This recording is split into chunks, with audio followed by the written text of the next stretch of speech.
You're listening to Discography Discussion, episode 144, After the Burial, hosted by Dan Terry. We're about to decide what you assholes are going to do for the next tour. Fuck yeah. Chris McCoy. So would this be considered an alarm clock riff? I don't know if it'd wake me up. You want me to make it into one?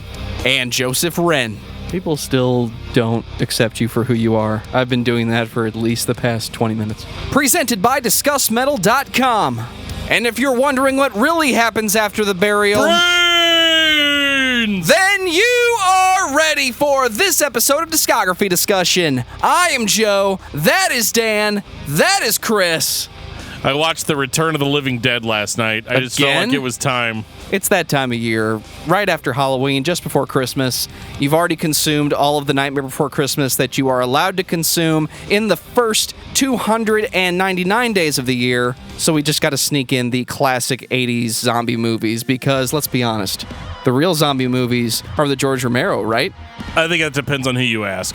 Me personally, I kind of enjoy the punk rock campiness of The Return of the Living Dead. I didn't say I didn't enjoy it. I'm just saying it's not the real zombie movie because zombies are a real thing. Didn't you know that? Totally. I mean, you boys ever seen that movie, Night of the Living Dead? It was all based on true events. And then what happened? And then, well... everyone died. Oh, fuck you. All right, so we're going that route. Let's talk about After the Burial, shall we? Let's do it. Chris, this is all you, man. It's all me. Where did this come from? Where did After the Burial come from? They come from my home state of Minnesota. They are a Minneapolis band, started in 2004.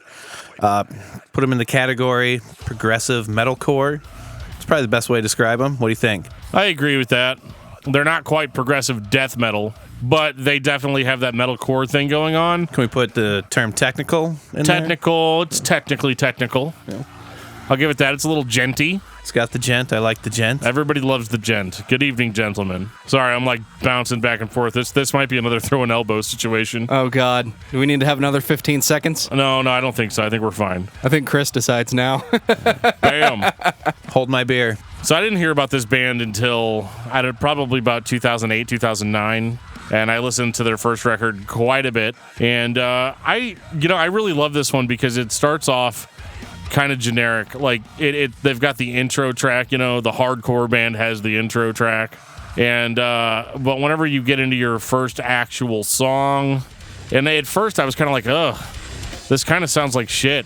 Like not that the band sounds like shit, but just that the production quality on the record is less than ideal. Yeah, overall, that record, like front to back, might be my favorite record, but I can't give it that spot just because of the production quality. Like I said earlier, if I came into a bunch of money, I would throw a ton of money at that band to go out and re-record this record because musically, the album it's top notch. It's just the sound is just not that great.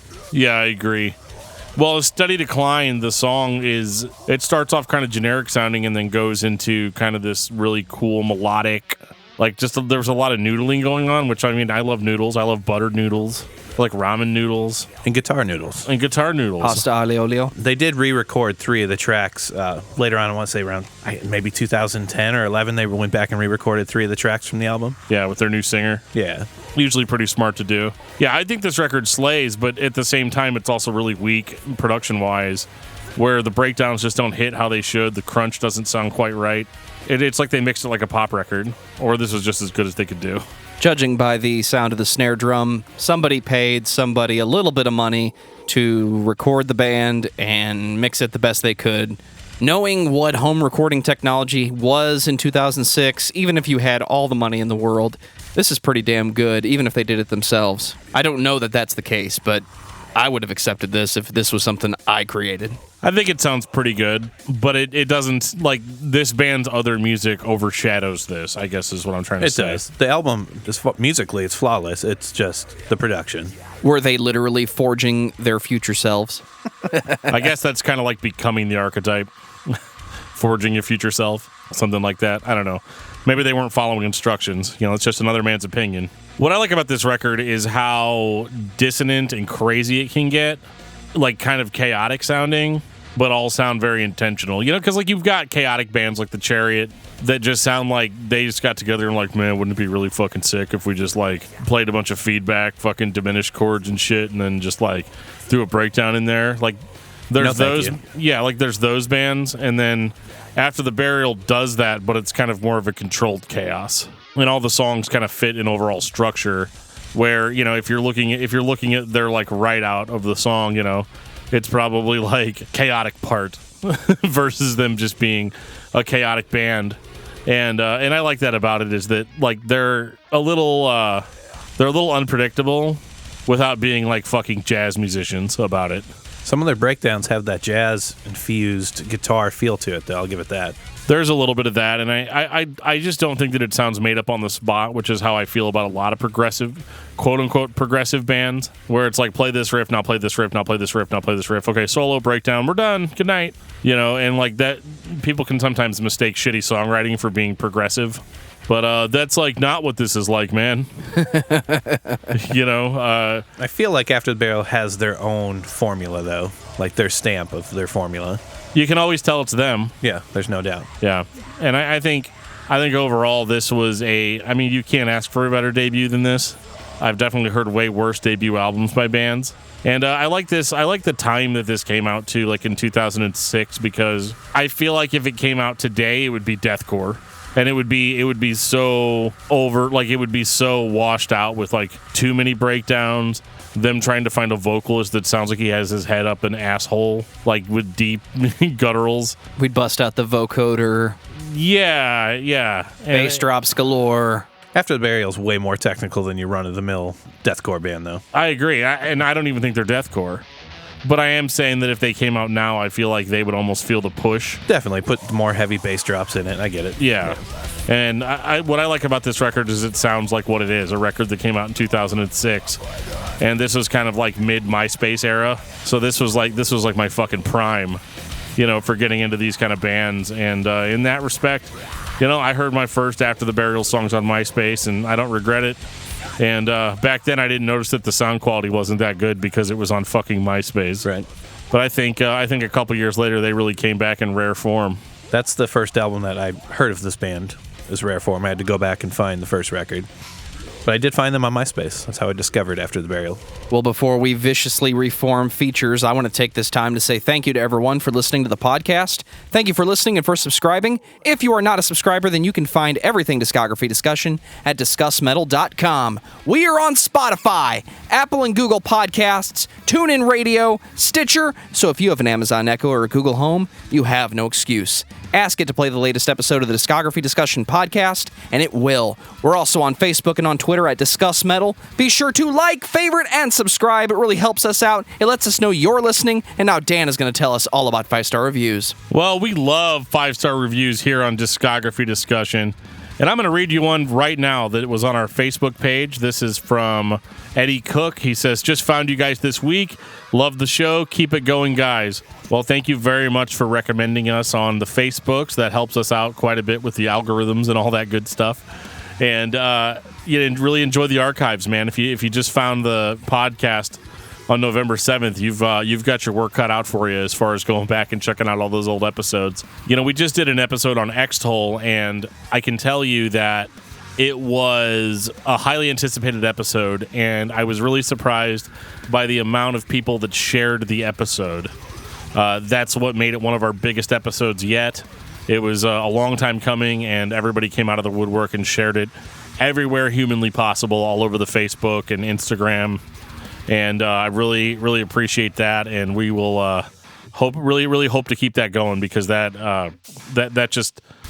really helps us out more than you could know. Speaking of the X-Toll episode, we got an email from Turnification, who we mentioned on that episode. He was one of the more vocal supporters of X-Toll and wanted us to do an episode.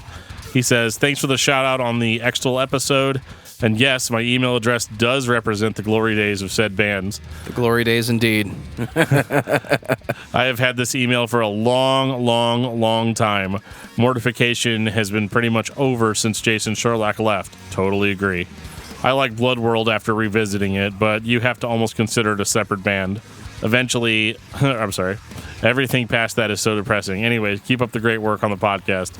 Thank you, Turnification. I'm really glad, man, that we were able to get that episode out for you. I know you'd waited a long time for it. Speaking of that episode, we got a comment on YouTube from Mushroom Nerd. I love this. Thank you very much. Bob K says, excellent.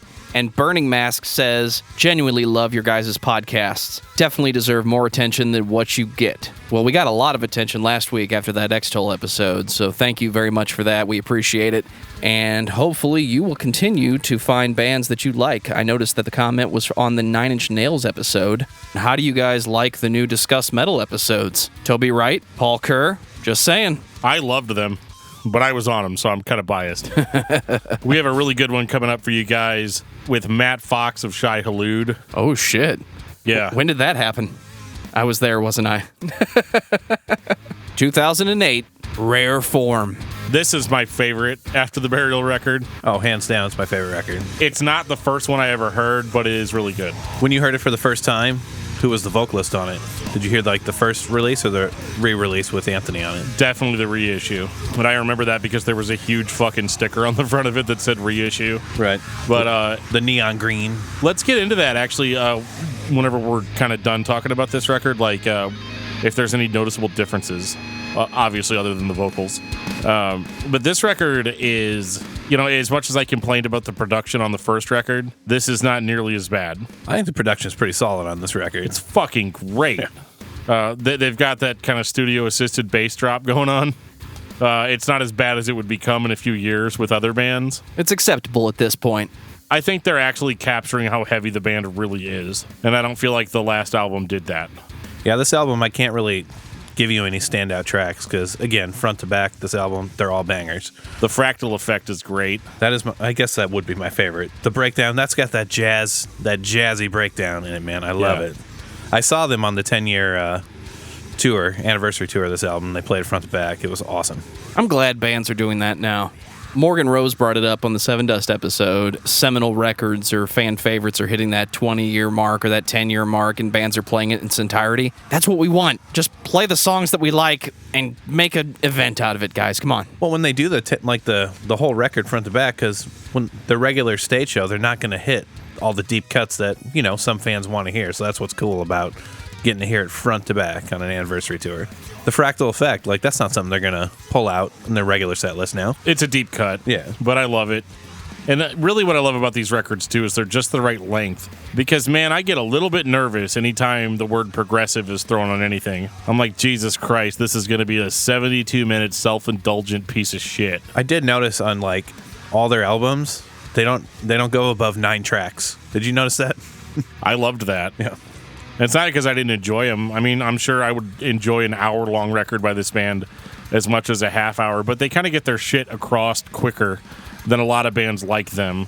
Because, there's a little bit of, that Between the Buried and Me stuff going on with this band, with the noodle, especially in the guitar work, the noodling and everything. They're a little bit more focused on breakdowns. I like that they keep the core element to it, and part of that core element is the punk rock influence. Definitely. And the punk rock influence means get in, say what you got to say, and get out. They do that really well. They don't hit us with overly indulgent intro tracks. They have the one on the first album, but it's only 2 minutes, so get the fuck over it. You did say overly indulgent. They don't do that. It's only a little indulgent. But that's okay.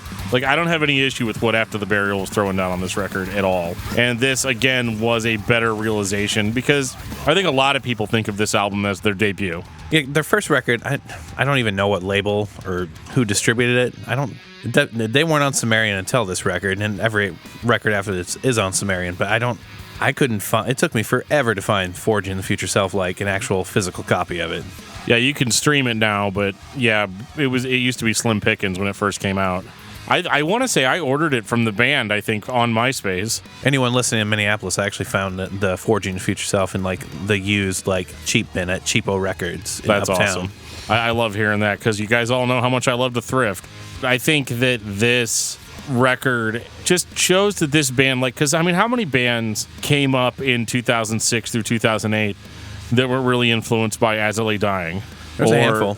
There's more than a handful, man. These are the best you've ever had. It's way more than a the handful. I don't know if I can leave that in the show. It's too much. It's too much is what I'm trying to say. Well, if he beeps it, people are going to be like, is he talking about a or about a? I honestly don't hear As I Lay Dying in this band. No, and that's the point I'm trying to make. These guys actually listen to good bands coming up. You can tell they listen to shit like Blood Has Been Shed, You know, like with all those odd time signatures. Are you trying to convince me that After the Burial is truly melodic djent music? Yes. Well, you've got 4 more records to get it done. Well, they get it fucking done, dude. Like, that's the thing about this band is they don't have a bad album. Spoilers. I love everything they do. I like that they don't rely on like gutturals too much. Yeah, and this is when Anthony joined up with this band. He has a crazy range. He goes deep, he goes high. Don't really ever hear a pig squeal, which is fine because that's not necessarily my thing. I'm okay with a pig squeal here and there. To me, pig squeals are actually more welcome than like a melodic chorus, which, you know, we are going to get that. But, you know, I'm just saying, like, this record is just perfect for this band. It is a seminal record.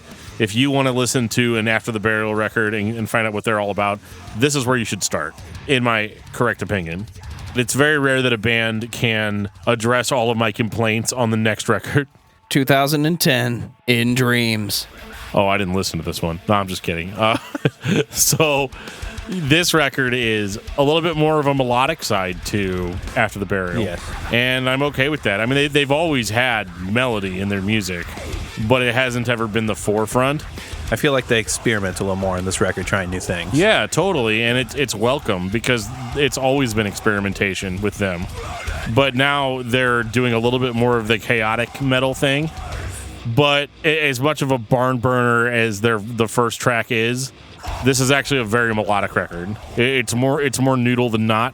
And I even get a little bit of like hints of like melodic hardcore influences coming in. And, well, you guys know how much I love that.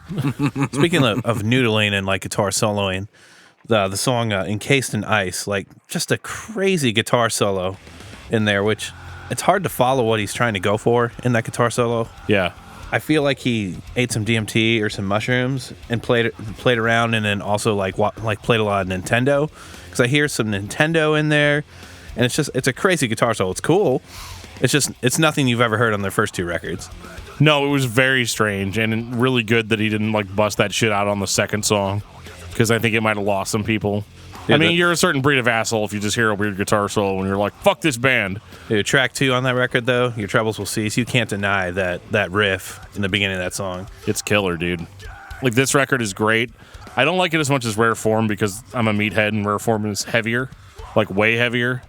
This is the first record of theirs where if I'm in the car, I'm going to hit the skip button on a couple songs, possibly. Promise Kept, they're all over the place on that song. Not that that's a bad thing. Acoustic intro, clean gang vocals, and then it has the crushing breakdown, which I like. It's just a little bit of everything in that song. Don't you love how these bands are so subtle about introducing clean vocals? Yeah. Like, I think it's really funny how they're all of these types of bands will start off like the first 2 records are all screams. And then they're like, well, let's throw a melodic gang vocal in, see how it goes. And then when we do another album, if it was good, then we'll go ahead and incorporate more singing into our sound. Thank God this band didn't go full suicidal silence. No, that's for damn sure. They did it really well, I thought, on this record. I agree. I don't love it as much as I love Rareform, but I think they were trying something a little bit new. But what I like about the melodic progression on this record is that I don't feel like it was disingenuous like it is with some bands. Right. Because like some bands, it's like, oh, you guys sing now. Oh, you guys never did that before. You know. You almost expect it though in 2010. Yeah, but they're doing it because, and the singing's not the focus, because like you're not going to find a lot of singing on this record. But I feel like they're doing it because maybe that serves the actual song. They're not doing it to do it. They wanted to write more melodic songs. End of story. But it wasn't to sell more records, or maybe it was, but you know the way they did it with, to quote Paul Kerr from November's Doom, they did it with such class. You know, they did it really well, and they didn't lose anybody as a fan. They didn't fuck up. They didn't do something just so fucking out of the stratosphere that you didn't really know what you were listening to. If you're a fan of this band, you're gonna love this record. It may not be your favorite, but you're gonna love it. You know, I wish there was more to say about it, but it's a little bit more melodic of an After the Burial, and I'm into it. I love the artwork on this record just because I'm a homer for Minneapolis, and the Minneapolis skyline's all over the artwork. Did this come in a digipack? It did not. No, it came in jewel case. Oh God, you see the artwork just screams digipack. Should be. I'm anti-digipack for a guy who still buys albums. What's wrong with a digipack? Yeah. You get your digital version, which is probably lower quality MP3s, and then you get your physical CD with no case. It's just in a little sleeve. No, I want the case. I want the artwork to come out. I want to read everything. How am I going to read the lyrics when I'm pooping if it's in a fucking digipack? Google on your phone, I guess. I don't want any feces residue ending up in my fucking digipack, right? Well, I have no problem with it being on my phone. Whoops. Before we move on, though, I forgot to ask you, since you've heard both versions of Rareform, is there any difference in the music, or is it? I don't. You know what? I've listened to both, and I honestly don't hear a difference. I don't know if they just went in and took like the mixed version of the original Rareform, took the vocals off, and then Anthony stepped in and did his thing. Gotcha. I don't think so. If anything's different, it's subtle and cosmetic mixing choice at that point. Anthony crushes though. Like he's leaps and bounds ahead of the former vocalist. I know Nick Wellner was on the first one on Forging Future Self, and I believe they had a different vocalist for the Rareform. Grant something. I can't remember his name. I think that the original vocals for Rareform. So for that guy named Grant, thank you, sir. You did a good job. Yeah, Grant Luoma, Yes. lead vocals on the original release, and then Anthony on... I don't know what the story is, like why he stepped out and Anthony came in, but Anthony crushed. Is everybody else ready for Wolves Within? I mean, I was basically born ready for these kind of albums. It's 2013. The album's called Wolves Within. I'm digging the cover art to steal Chris's statement from earlier. Eventually, the riff's going to start. At some point. There's your 8 seconds of uninterrupted audio. There you go. This album would probably be my least favorite record from the band. Not that the songs are solid. Is there something off with the production on this too? Like it just sounds kind of hollow a little bit to me. The guitars sound like they're very much in the background. Yeah. It sounds like somebody bought some 8 strings because they listened to a Meshuggah record and said, you know what we could be doing, guys? We could be playing in low F. But the guy who recorded the record didn't know how to mix it properly. There's only so much low end you can get before it just sounds hollow and missing all structure. And no, Dan, you cannot get rid of the bass player, no matter how much you want to. Fuck the bass player. No, really, he's a nice guy. You should. But I talked think to him before. He is a nice guy. Well, there you go. I'm not going to ask that question. Okay. Did you fuck him? Yeah. So I wasn't in the morning though. God, that's going to be my fucking... Joe's going to cut that shit and posted by Dan Terry, but did you fuck him? Wow. Yeah, I agree. This record sounds a little hollow. I have to admit, though, there was a huge difference between me listening to this on headphones, because when I listened to it on headphones, I definitely heard that. Like, the guitars seem a little, like, in the background, and the vocals are kind of more forefront, and there's, like a gap, like some kind of audible gap between the two that kind of bugs me. I felt like this record, too, like, the drums stepped up a little bit more. Like, it's a little bit more faster record, a little more speed. Yeah, no, I agree. When I listened to it on my sound system at home, like on speakers, it was very loud and punchy and crunchy, and I didn't notice that gap. So I don't know if it's just like if it was mixed for headphones or mixed for home stereo. Right. And some people like Joe is like, he's so full of shit. He's trying to talk about production stuff over here. But You're not wrong. What they did was mix the record for a digital market. So imagine you bought this record, but you actually bought the MP3s and you ripped it. Now it's digital and you're playing it through your car stereos or through those tiny earbuds that you get in the iPod box. I said iPod. I miss it. It changes the way the soundscape behaves. So a lot of the companies starting in the mid to late 2000s were trying to compensate for what they believed you were going to do with your records. Best example is still Godsmack. There's a total difference between I Stand Alone and Enemy. Enemy sounds like a pile of shit in the middle of the room, but you're on the roof looking down through the skylight. That's what it sounds like. I thought all their records sounded like that. We'll fight later, Chris. knew it was only a matter of time before Godsmack got brought up again. Jesus, this is like becoming your sunny day real estate. I think this record's really good. Like the material on it, which we haven't really touched on, is very much in line more so with Rareform. It's a little bit more meatheadish, heavier than In Dreams was. I'll be honest. I own this record, but if I'm feeling after the barrel, it's not what I pull off the shelf to listen to. No, and I agree with that because the songs, while good, don't really connect with me the way the songs on Rareform did. But at the same time, that's nostalgia fighting the next record by this band, if that makes sense. This is probably, as far as percussion goes, this is my favorite record. As far as production goes? Percussion. Like drumming. I thought I heard that wrong. Okay. Yeah. Yeah, no. I was like, we were just bitching about the Dan production. is a monster on this record. This is probably their most genty. I would say so, yeah. And I'm fine with that. It was right in the pocket for when that was popular and not overplayed. At least not to me. It was definitely overplayed in 2013. All right. Well, Joe has a different perspective because he hates that style of music. With a passion. But is it bad here? Like, let me put you on the spot for a second. Like, can you agree that there are bands that had the gent sound that actually knew what they were doing? Yes. Do you feel like After the Burial knew what they were doing? I think that After the Burial, looking back with perspective, was not doing the same thing everyone else was doing. But there's a huge difference between popular degent and A Plea for Purging. This is somewhere totally different where they're just playing low-tuned guitars and basically playing progressive metal at this point. They're at least composing something different. Does that mean they know what they're doing? No, it means they're doing what they do. And what they do would be heavily discredited if we didn't have that perspective.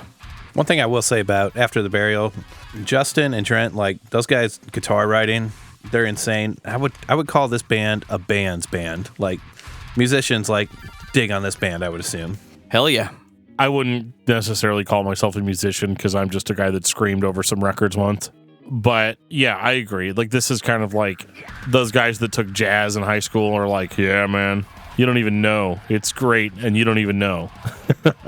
And I agree with that, especially on this record with the genty sound. And but I like how noodly they are because a lot of genty bands, like they'll dun dun dun dun dun, and they get the chug right, but they don't get the rest of it. Right, and like rhythmically they don't get it.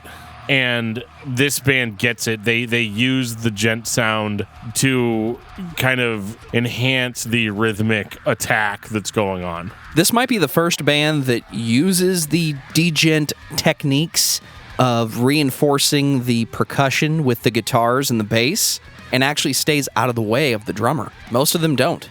I can agree with that. Are we ready for Dig Deep? Well, before we get to Dig Deep, there's a little bit of stuff we got to talk about. Yeah, the original rhythm guitar player in the band, Justin Lowe, unfortunately passed in July of 2015. 1 month after he quit the band. Yeah. From everything I read on the internet, apparently he was suffering from some mental illness, schizophrenia, paranoid schizophrenia. Apparently, he thought that the band, the label, his friends, his family were all out to ruin him, and he put some stuff out on Twitter about this, and apparently he was losing his mind, and then apparently he was found dead under a bridge just over the river in Wisconsin. The police apparently said it looked like a fall. They don't know if he jumped or if he accidentally fell. Shit. Okay. I don't know what to say. That's extremely unfortunate. Yeah, it's a bummer. When somebody dies, man, it's not really our place to dig into it too much. And I know that the band did have the Summer Slaughter tour lined up that year, and they had to drop off of it to deal, with the loss of their friend and bandmate. Yeah, that sucks. Yeah, but they did forge on. They did, and they dropped the album Dig Deep in 2016. Yeah, they did. And in my opinion, they're back to their rare form as Rareform the album. With this record. So it's a not so rare form at this point. It's not. This album... It's at least 33% of their discography. This album is a fucking banger. It's my favorite. I think they kind of dropped some of the industry tricks on this one a little bit more. This was just making a heavy record, not worrying about what it's supposed to sound like. This was making an After the Burial record. And it's not that the previous album wasn't that. It's just that they were kind of experimenting either with sound production or... Like, again, we talked endlessly about how that record was, like, super genty. This one isn't as much. It's their best produced record. Yeah. I'm not sure of if Justin was part of the writing for this record beforehand. I'm sure he probably is, July of 2015, he probably did have his hand on writing some of these songs. I'm not really sure. I think Trent is he's the lead guitar player. I think he writes most of the riffs. He definitely does all the noodling. I know that. Yeah, because that never changes, yeah. And they still have their own sound, which I think a lot of bands like this can kind of fade into the background because like there's tons of other bands out there doing a style like this, but After the Burial kind of had their own unique sound in a scene that was filling up with deathcore bands. And I think they got lumped into that a little bit, but they really weren't. I would never consider this a deathcore band. I would say metalcore with a brain. Does that make sense? I think they're leaps and bounds above most metalcore bands that are out there. No, I agree. Like a metalcore with actual thought put into it. Yeah. So, with this band having their own unique sound that they could fall back on to put out a banger of a record like Dig Deep, awesome. And actually caring what fans think, because again, whenever you want to throw the word progressive on a band's sound, you expect to get like 6 albums deep or 5 albums deep, and they're just on a totally different planet than what they started with. Now it's Opeth without the death metal. Yeah, but with this band, they want to be heavy. They want to do. It seems like on every record they try to do the thing that they did originally better. Yeah, they've never changed up who they are. All 6 records After the Burial has been After the Burial. And I love that. Just like, and the vocals, I got to talk about the vocals for a little bit because, talk about the vocals so I can talk about the lead guitar work. Well, vocally, I love that this is harsh without being completely indecipherable. And that's hard to do because, again, it's easy to do the deathcore thing and just go right into pig squeals and just that, like the faux death metal growl through the whole thing. But they really kept it hardcore vocally, and I think that was their biggest asset because it made their music more relatable to the overall heavy music fan without having to resort to, again, a whole bunch of cheap tricks to get people to think that you're brutal or whatever. Yeah, After the Burial, probably my top 10 favorite bands. And like I said before on a different episode, I'm not a huge lyric guy. I really don't know what they sing about. I don't really dig into their lyrics. Anthony delivers everything with passion, which I like. I don't know what they sing about. I'm into this band for the music. It's a lot of self-indulgent shit that doesn't really mean a whole lot to me. Thank God it's not mindless. All right, Joe, let's talk about this lead guitar work. One thing about deathcore that I do not like most of the time is the lack of thought-out lead guitar work. It does not take that much effort to gent on the bass drum, whatever the rhythm is. It does not take a lot of effort to make a random tweedly sound on the top of your guitar and call that a deathcore riff. It really doesn't take a lot of effort to sweep pick your way through a guitar solo and have everybody think you're the greatest thing since Steve Vai. The one thing I don't think I've ever heard another band do is to have the degent where the drummer is a little more of the focus, less of the guitars. They do the metalcore tricks, but then they leave the melody in. And when most bands would just throw a bass drop in and just create more sludge for the next 15 seconds, this band breaks open and lets the lead guitar come out, and it sounds like a constructed solo.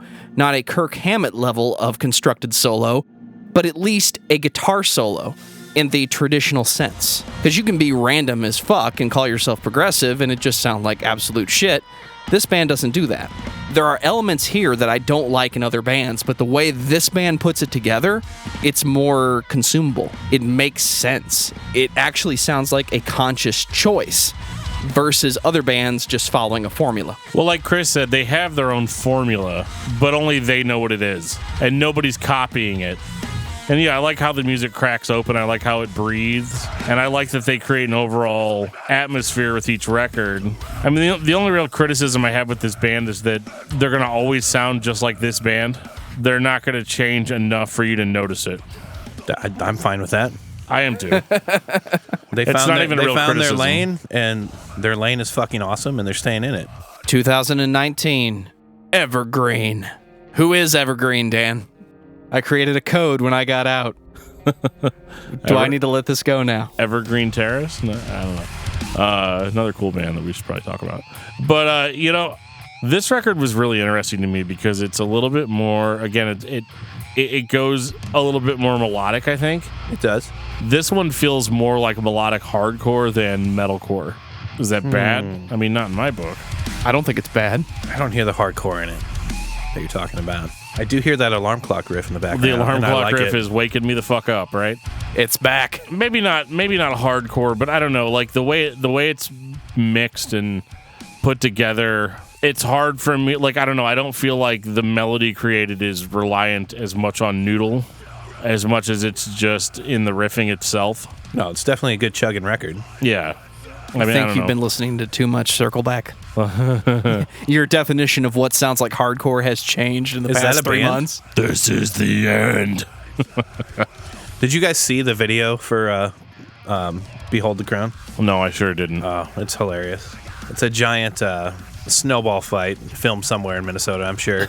Of course. But they're all dressed like gladiator warriors, and it's all like, they're taking each other out with snowballs. It's all funny. very serious. Was anybody hilarious. drinking gallons of milk while this was happening? If not, they missed an opportunity. I mean, what else is there to say? It's another banging record by After the Burial. It's They heavy never as put out fuck. a bad record. I'm digging it. Speaking heavy as fuck, I think, is it track 2 or track 3? I'm not sure. Exit Exists. That song is heavy as fuck. It's quick too. It's like fast.